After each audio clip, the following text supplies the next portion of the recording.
నేను చైనాని ఉక్కు పిడికిల నుంచి చైనా ఉక్కు పిడికిల నుంచి మిమ్మల్ని అందరినీ కాపాడాలనుకుంటున్నాను. చైనా ఒక దుర్మార్గపు దేశం. తైవాన్‌ని ఆక్రమించుకోవాలని చూస్తుంది, జపాన్‌లో ఆక్రమించుకోవాలని చూస్తుంది, భారత్‌లో ఆక్రమించుకోవాలని చూస్తుంది, రష్యాలో ఆక్రమించుకోవాలని చూస్తుంది, ఫిలిప్పైన్స్‌ని ఆక్రమించుకోవాలని చూస్తుంది. ఇలాగ అనేక దేశాల మీదన దందా చేస్తూ ఉంటది. అలాంటి చైనా నుంచి ప్రపంచాన్ని నేను కాపాడుతున్నాను.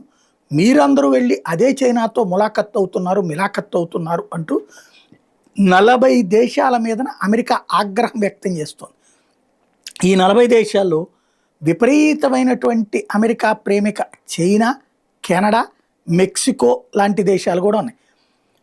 అమెరికన్ టారిఫ్స్ని పక్కన పెట్టి అమెరికా టారిఫ్లతో సంబంధం లేకుండా, అంటే అమెరికా చైనా మీద ఆంక్షలు పెట్టిందంటే వీళ్ళు కూడా పెట్టాలి, అమెరికా వసూలు చేయమంది కాబట్టి వీళ్ళు కూడా వసూలు చేయాలి, వీళ్ళు అట్ట కాకుండా చైనాతో వ్యాపారాలు చేస్తున్నారు అంటూ ఆగ్రహం వ్యక్తం చేసుకొచ్చింది అమెరికా. బట్ నీ మాటల కింద నీ కింద మేము సార్వభౌములు, నువ్వేం మాకు సార్వభౌముడివి కాదు, మా దేశాలకి సార్వభౌమాధికారం ఉంది పొమ్మనమంటున్నాయి ఆయా దేశాలు.